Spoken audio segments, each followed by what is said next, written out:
Recorded. All right. 3, 2, 1. A Swift Kicking Ass, episode 40. All big changes start with a swift kick in the ass. Join the journey of lifelong friends, John Curren and Tom Stewart, as they make conventional thought bend over and take a boot to the keister. Warning, listeners may notice a force equal to or greater than needed to get your ass moving. A swift kick in the ass. Living life on your terms. Welcome, I'm Tom Stewart. I'm joined with my lifelong childhood friend, John Curren. And today we're going to bring it with podcaster and entrepreneur YL Savitskiy. John? Yeah, today I'd like to welcome YL to the show. And before we get into the interview, just talk a little bit about YL, give you a little bit of background and why we brought him to Swift Kick in the Ass. You know, I really think YL exemplifies what we're trying to do with our show. Life is full of swift kicks in the ass. And what that is it's really the honest truth, learning something about yourself that pushes you in the right direction and changes your life. YL comes to us today. He's a world traveler. He's a writer of the book, Get College Right. He's also a fellow podcaster. His podcast is called Bring It, as well as he's a college student near graduation. So this guy has a lot of things going on. And on top of it, he's 6'5" tall. This guy is a freaking giant. So YL, welcome to the show. And can you tell us a little bit about yourself, perhaps maybe what led you to become an entrepreneur, or what brought you to this path right here? Well, first of all, thanks for having me. That was a hell of an intro right there. Absolutely. Just saying, 6'5". Yeah, it definitely has its advantages. But so what led me to become an entrepreneur? I went to college not really knowing what I wanted to do. I had some ideas of what I was passionate about. And then I started really getting to personal development, learning new things, learning new concepts. And I decided that I had to do something with my passion rather than just learn and think about things. I had to take action and find a way to help other people as well. So that led me to this current business venture, and it's been a hell of a ride. Yeah, it sounds like it. Now, your business venture, and I know you have something in the works right now, but you also have a book out there called Get College Right. And from what I as I was reading about the book, and I've went to college a long time ago, and as I was reading about the book, I wish I would have had something like this back when I went to school. So, what prompted you to write the book, and can you tell us a little bit about the book? Absolutely. So at this point last year, I was thinking about graduating early, and I made the decision to do it. It would have been a little bit more classwork, would have been a little bit harder. And I kept hearing all these myths, all these things about college, and people coming in didn't really have a clue. I remembered myself being the first person in my immediate family to go to college. And like I just said, not having a clue, not really knowing what to expect, what would be out here. So I got here and I was a little bit stifled. I didn't know any of the norms, any of the culture here. I didn't really know what I wanted to do major-wise. I didn't know how to pick my classes, how to make friends. So it was a complete free-for-all. I was sort of, just fishing in the middle of the ocean, not knowing what I was fishing for. And that sort of prompted me to realize there's other people like that. I'm not the only one. There's people who haven't had the luxury of knowing what the college experience would be like, especially people coming from different sorts of families or different backgrounds than American. So in May, an interesting thing happened. I set out to write a couple of blog posts to help people who are going into college. And I did a couple of those, posted them in some Facebook groups, and the response was great. So I thought, you know what? Why not write an ebook? I'd always wanted to write. I enjoyed writing, and I decided to put together a piece of content that would help people doing everything from registering to classes to making friends to picking something that they'd be passionate about and making the most out of their college experience. It's too often that people go into college and they end up wasting a lot of time. They end up graduating late. They end up not maximizing all the opportunities. So I want to help people maximize those opportunities.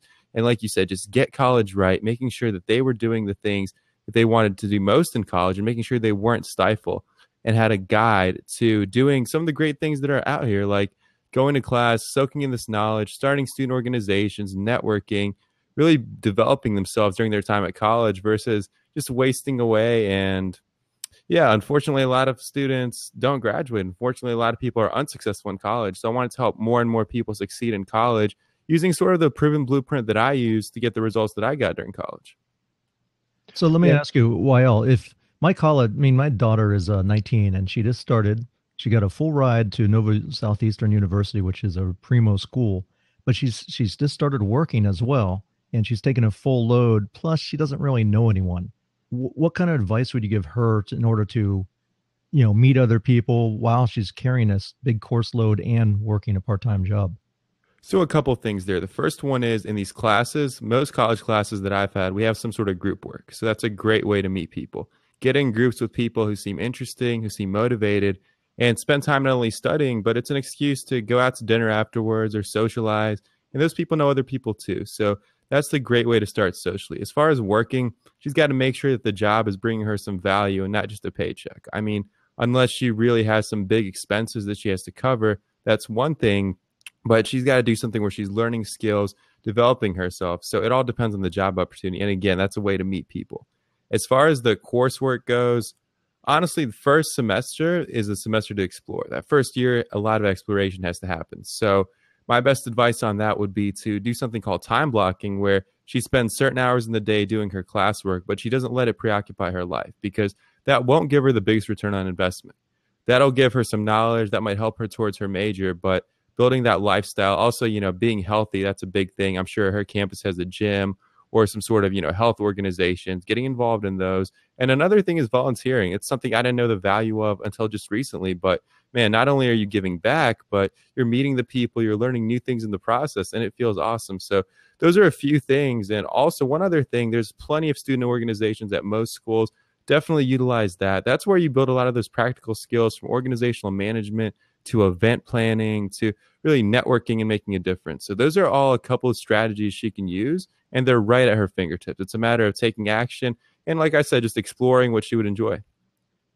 That's awesome, man. That's good advice. You know what? I went to school many, many years ago. I don't even want to say how long, but I agree completely with you, because that was a lot of my experience. I needed to work. I worked my way through school. And like you said, you need it needs to add value to that experience. And I first started working in a hospital to really just earn money so I could support myself and pay my way through school. Little did I know the people I would meet, the tuition reimbursement benefit, which enabled me to get through undergrad with no college loans. As well as work experience. When it came time to do an internship with my degree, I already had that all lined up, and I had the only paid internship in my class. So I relate exactly to what you're saying, and I'm really glad to hear that someone took the time to write that down and share that.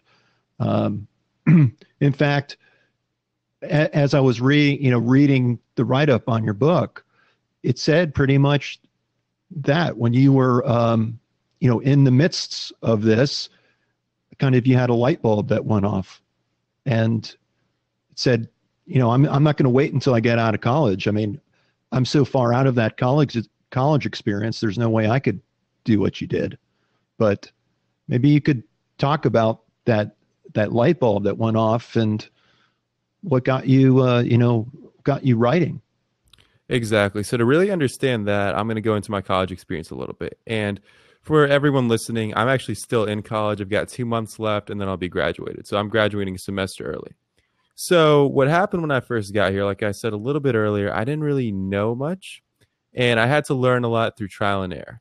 So my first couple of years, I sort of got caught up into the mainstream college narrative of, just partying, not really making my time as meaningful as possible, not setting the right types of expectations for myself. So freshman year, I did well academically, but other than that, I didn't do much that was worth mentioning. I worked out a little bit, met some people, but again, there wasn't anything too significant. My sophomore year, I went in, I actually worked at a call center my second semester freshman year. I did well. We did some telemarketing, that sort of fundraising thing. And I worked there, and I decided instead of going back there working, getting some extra income, some pocket money, I would try to join a student organization. I would try to make more of a difference and expand myself more broadly. So what ended up happening was I went to a couple of interest meetings for student organizations, and I couldn't feel myself getting passionate about them. It was something that I knew I would just get involved in just to do, and I didn't want to do anything like that. And then an opportunity came along to actually start my own student organization, and it was a chapter of a fraternity here at Georgia Southern University, where I go to school, the fraternity that had never been here. So that was something that I really put a lot of time in. I invested heavily recruiting people, building the infrastructure. I was the founding president. So that's something I worked hard on. And that's where I started to learn some of these higher mentalities, trying to get on that higher sort of consciousness and understanding things from, an empathy perspective, rapport, negotiation, all of those skills. And yes, there were a lot of struggles. There were definitely some times where I was like, what am I doing? Why am I doing this? But, not only did I learn so much, but the organization is still around today, and hopefully it'll be around for many more years and giving other students those same sort of opportunities. So that's really when the light bulb started going off.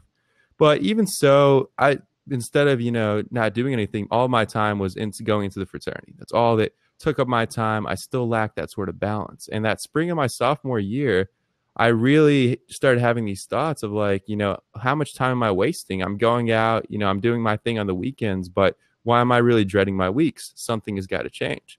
So after that semester, there was a bonfire at one of the fraternity brothers' houses. And I said, guys, I'm about to really change. I'm about to turn things around.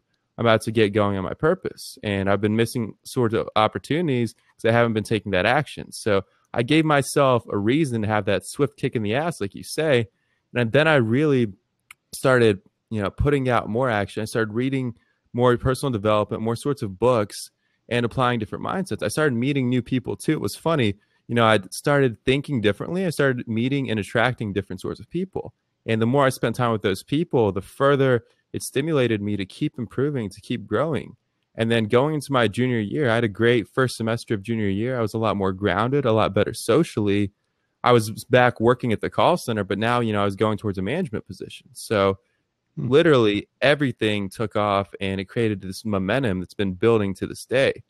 And then towards the end of junior year was when like I mentioned, I started writing the blog post. I saw a need for the book, a need for people to learn these skills. And I applied myself towards writing that ebook, which wasn't easy at times. I probably could have written it a lot faster than I did. But I literally, I would get writer's block, go sit for an hour, put too much pressure on myself. And then again, I talked to a friend and he said, you've been writing this book, you've been thinking about doing this podcast. Why haven't you been doing it yet? And I told him, well, I've got this, and this going on. I don't have the time. And he told me, well, there's always time. You just got to prioritize. You just got to do the things that you need to do. And I really took that into account and finished my ebook earlier than I expected even. I'd given myself too much time, but earlier than I expected. And then that moved towards launching the podcast and sort of creating what I'm working on right now. Do you find that if you have too much time, that it actually makes it harder in order to get motivated? Definitely. I forget what it's called, but there's a concept Pareto principle. Yeah, the Pareto. There you go. Where 80, your schedule works around what you have planned, and it's really a fascinating concept. It almost sounds unbelievable, but it always holds true. I don't know if it does for you guys, but it certainly does for me. Yeah, when I was in graduate school, we had a weekly deliverable that was basically a paper. We had to write a paper every week for this one class. And I forget how many pages it was, it was a certain amount of words. Man, those were so tough in the beginning, and you just struggled and struggled to get the thoughts down into words on the paper. But then over a period of time, it turned out that the less effort that I actually put into it, the better my grades. So, I was stressing myself out so bad trying to make everything perfect. But the fact is that when I kind of took my brain out of it and just let the thoughts flow, my grades improved. And man, at the end, you're just cranking it out. It wasn't any big deal at all. It just trained you. But I really appreciate your friend who kind of gave you that swift kick in the ass. He said, hey, you know what? You've been talking about this. Why aren't you doing?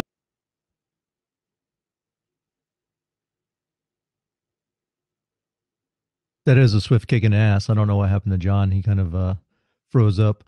But YL, I had downloaded your lead magnet. Doing it. To your, me, that's the brutal honesty dreamer that to defines doer. a swift kick. And what would be like the first step, according to that lead magnet, that you would advise a young person to do if they want to change or they want to get moving? Well, you've got to define what you want to do. You've got to look within yourself and really do some of that digging and make sure that you're doing something significant that's on your purpose. Otherwise, you're not going to do it as well as you can. If you're not on your purpose, there's no way you can become world class if that falls outside of your purpose. And the way to do that, it can take a lot of time, it can take a lot of energy, but it's just introspection. You've got to look into your past. You've got to look at what you enjoy doing, what some of your goals are, and then you ask yourself why those goals are significant. And once you do that, then everything opens up. You can start leveraging momentum and taking those steps where you begin learning and taking action. If you synchronize those, you'll be well on your way. YL, what we did not mention is that you were born in Lithuania and that you emigrated to the United States with your parents when you were a young boy. So, and you did note it. You did note that you're the first person in your family to go to college. So, with that being said, was there pressure for you to go into college, to follow this path, or how did that work in the family, or was it just expected that that you work or do without the education? How was education? It was definitely an expectation. Family? So a little bit of background. My parents, they grew up in the Soviet Union. Education worked differently over there. They didn't have college, but they had this post-high school education you could go into and pick sort of a trade. So my dad, he ended up working in the culinary field, becoming a cook, and my mom ended up becoming a nurse and then getting her license in the U.S. So they did have an emphasis on education. It was always expected that I go to college, but then the expectation was that I get a job, and I live, the mainstream narrative of getting a job, settling down, going to work every day, 9 to 5. That was the sort of expectation. But through learning, through doing things differently, through taking action, I've been able to get myself outside of that. And I've always sort of had bigger aspirations. I've always identified with different things. It's kind of strange, but from an early age, I never expected to live that lifestyle. And then late into high school, well, we'll backtrack a little bit. In high school, I got a swift kick in the ass as well because I struggled my first couple of years. My GPA was well below 3. We have something called the Hope Scholarship in Georgia, which if you have a 3.0 or above, your tuition is paid for. GPA was well below 3. Wasn't a really happy guy. Didn't have too much going for me. And then I was very fortunate. My cousin, who's 5 years older than me at the time, he moved in to live with us for a year. He was going through some struggles himself. So my parents said, yeah, sure, you can stay with us. And that was really a great influence. This guy, he was always working hard. He always had a lot of drive going. And he would push me to study. He would push me to start learning new things. He would take me to Starbucks. And we would sit down and, I would say, I don't want to study. I don't care about this stuff. And he would give me the book and he'd show me strategies. Also, he got me going to the gym. That was something that I had a limiting belief on. I never thought I'd be working out. I just imagined myself as this tall, skinny kid who didn't really have the coordination to be successful in the gym. But he took me, he pushed me, sometimes he'd yell at me.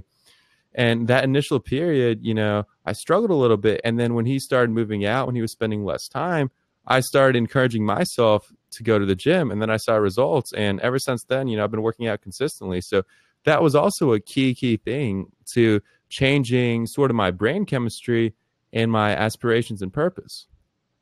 Absolutely. The value of working out is really, really great. Besides the health benefits and, obvious that you get from working out, it teaches you how to progress, because sometimes it doesn't always work, right? Sometimes you're lifting, you're trying to lift a certain weight, and you're just stuck. You hit a roadblock and you can't get past it. So it teaches you how to get around roadblocks. It teaches you how to set up a structure and a routine. And I think that same drive and knowledge that you learn from working out, you can apply to regular life, right? Because it's something that you have to learn to structure at it. And me and John learned at a very young age. We started working out when we were 14. And I know it's still with me, and we're almost 50 today. And we still train, and it keeps us healthy and young.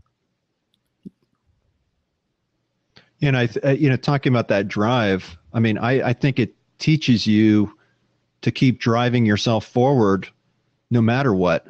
I mean, it gives you self-confidence because you know that you know that you've done it before in the gym when you've hit that plateau, or you're trying to meet that goal, and it takes a lot of effort and a lot of dedication and drive to get there. But once you get there, it teaches you that you could do it. I just witnessed that with my daughter. My oldest daughter's 13 years old, and she's a dancer. And I forget exactly what she was trying to do, some type of backflip or something crazy. And she's been working at it for months and months. And when I picked her up from dance, she was so excited because she actually did it. And she was just like uncontrollably just happy about it.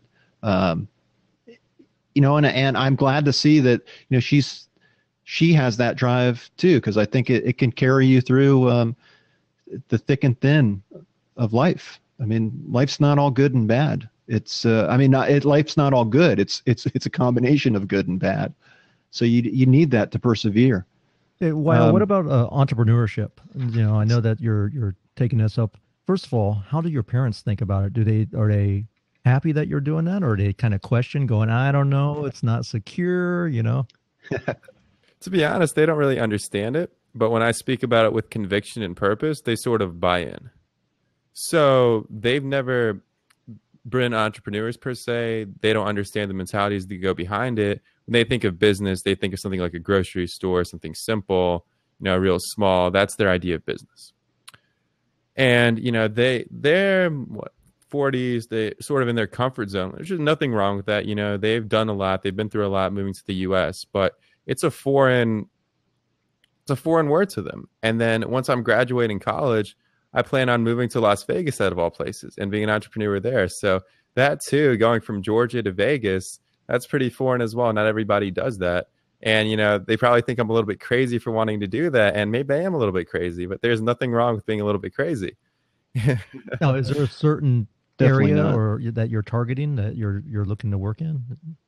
So this business that I'm working on right now is about helping people between the ages of 18 and 25 apply entrepreneurial mindsets towards pursuing their passions, whether that be entrepreneurship or not, just anything that they're passionate about, making that an integral part of their life. Because I don't think many people do that at all. Most people do not do that. Most people get weighed into, the social pressures of having to settle for a job and all sorts of irrelevant things in the back. If you look back on it in 10, 20 years, those things become irrelevant. And when you're spending your time caught up on those irrelevant things, you just get unhappy. So it's not a good recipe for success. It's not a good recipe for happiness. And my goal is to empower more people and get the word out there that, hey, that's not the way it has to be. You have something you're passionate about. We live in a world where there are so many resources and more opportunities than ever before. There are no excuses not to bring it, not to learn, not to at least, take that action. And even if you fail, it's going to open up new doors. There's always new opportunities that open up. And so my goal with that in Vegas is to go from the podcast and go from online to doing live events, to doing speaking, to doing other interactive things. Absolutely. The podcast does open up such great, it first of all, it builds your authority. People start listening to you. They start to know, like, and trust you. And it gets you into a whole new community where you get to meet other people, and it opens doors for you. Have you found? I've noticed. I've listened to your podcast, and I've noticed that right away you do an interview based podcast. How do you get your guest? Do you just email them, or do you reach out to them? Tell me your secret. It's a really good question. So what I did initially was I looked at people who would potentially make good guests, and I would send them an email. I had kind of a template that I would adjust, but I would send it to them, help them understand what the show is about, and basically coming at it from a very humble perspective, saying, look, I'm this young guy, I have this podcast, this is the purpose. I'd be happy to connect. I'd be happy to help tell your story. And that really set off that initial momentum. The first time I got a yes from somebody other than a friend, it was a lady named Sarah Centrella, and shout out to her. She wrote a book called Hustle, Believe, Receive, which is coming out in January. So that has a lot of these sort of stories where people really took action, got what they wanted. But anyway, she was the first sort of real guests that I had on the show. And I was shocked. This was during the 2 weeks between summer semester and regular semester. And I was literally building this podcast from my bedroom at my parents' house. So I would do these interviews. I'd be sitting, in my bedroom on my laptop doing these interviews and trying to sort of fake it till I make it. Like I knew what I was doing with interviewing. Like I knew what I was doing with content. And it ended up going well at first. And over time, I've been able to do better with building content, to do better with, attracting guests and production wise, but also to reaching more people as well. And from there, a lot of the guests that I've had, I'm sure to ask them how I can help them out, what I can do for them in their business, and also see if they know anybody. A lot of them know people who would also make great guests. So it creates sort of a domino effect. What kind of challenges did that, when you first started, was it overwhelming with all the equipment, or did you just go simple and plug in a USB mic? Well, absolutely. It was just learning. Honestly, one of my biggest weaknesses is the whole software aspect of it. I'm not very good with computers. I'm not very good with software. So having to spend hours doing that was overwhelming. At times, I doubted myself for doing it. But sure enough, it got easy. Like, as you know, with software, once you figure it out and you know the process, it gets pretty easy. So having to use things like Libsyn, Lead Pages, WordPress, those things were the initial challenge. And then finding a format for show notes, listening to other shows, seeing what other podcasters did, seeing what type of direction I wanted to take the show. And at first, my first couple episodes, I would have my guests tell me their background and they would ramble on for 10 minutes. So I had to make it clear that the background part was, about a minute. And the way I did introductions changed as well, the way that I closed the show, and types of questions too. At first, I would send them a bunch of topics and have these preset questions. And it wasn't as interactive as an interview as it could have been. They're giving me content on a certain thing. And instead of expounding upon that, or, letting my curiosity pave the way for the next questions, well, I would just read the next question. And the guests, most of them, fortunately, were good speakers. So that went well. But looking back, those were a couple of the mistakes. And then getting it going, announcing it to the world, that was tough as well. I didn't know what kind of reaction I would get.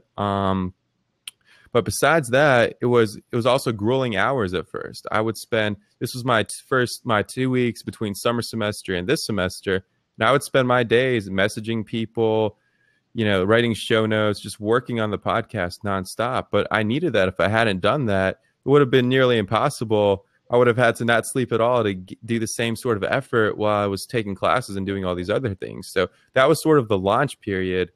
And that's when I handled a lot of that initial adversity. Ever since, I've just grown so much. It's been amazing. I was looking at it the other day, how far these episodes have come, how many people I've been able to reach, and it's only growing. So that initial period of adversity, and you can apply that to anything else, just getting started is often the hardest part. But once you get started, you figure out ways. Like I said, there's so many resources. It's almost hard not to. If you're willing, if you're determined, you will get there.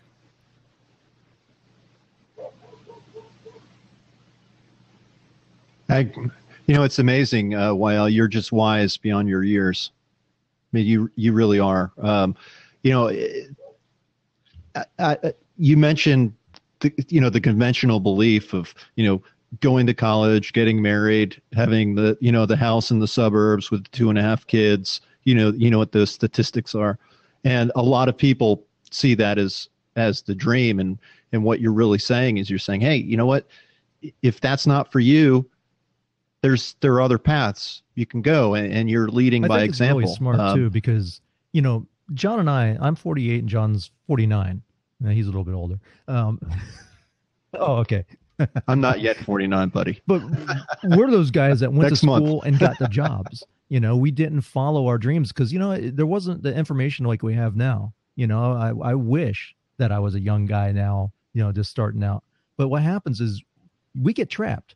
And you get families, you get, responsibilities, and it's not so easy to become an entrepreneur on the side, I mean, you can do it. And, John and I obviously are trying to make a stab at it, but we can't just put everything into it, because I have a family, I have a house, I have a mortgage, but to be able to do that when you're young, when you don't have as many responsibilities, you can live lean and really, put your 100% into it. I think it's a good idea. It's smart, because I never want to look back on my life and say I regretted anything. And I think that's the same. If you catch a young person before they get to a certain age and inspire them to try it, at least live out their dream. If you fail and you don't work, you can always get a job, but at least you could try.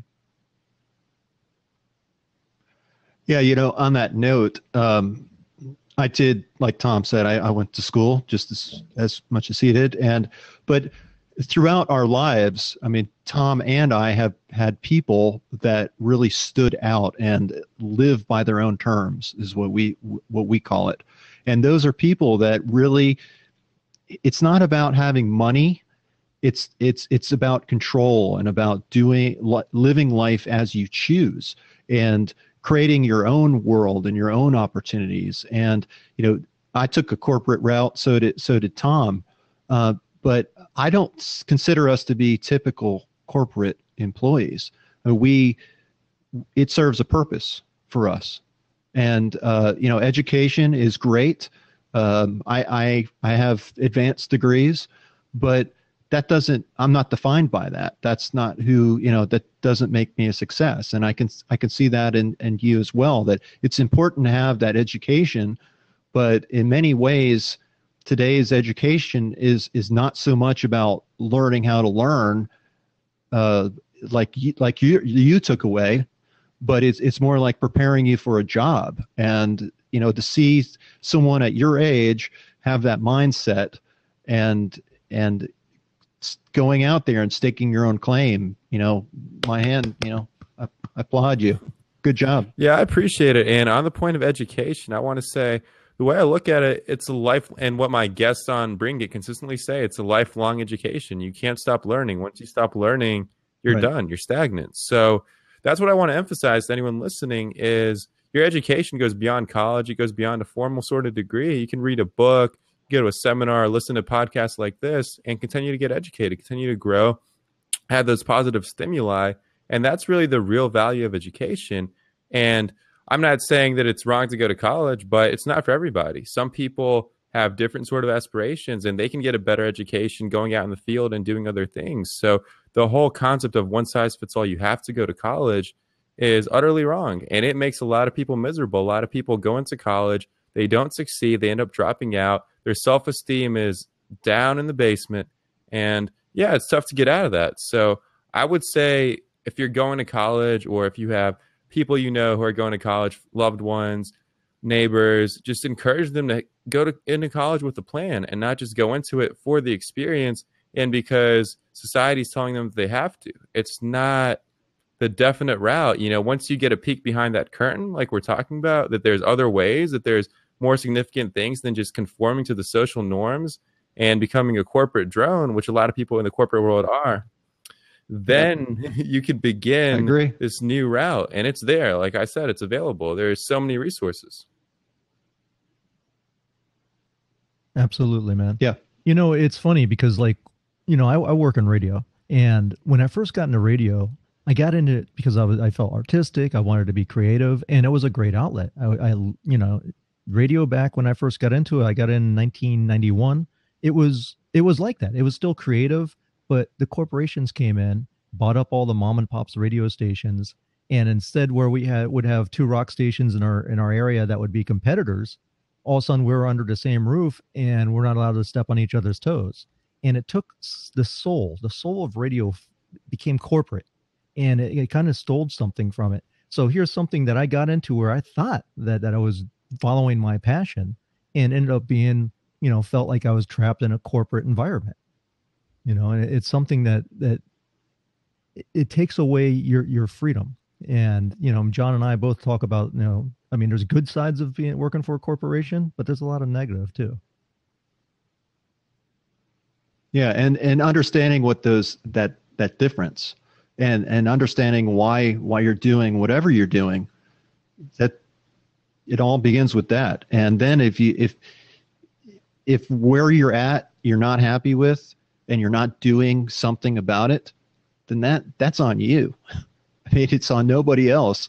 And that's really what I think we try to, tell our audience. We all, at this point today in your life, it's represents every other day previous. And every new day is an opportunity to learn something new and try something different. And sometimes you're going to fail. You're going to make mistakes, but that's okay, as long as you learn from them and you keep moving forward.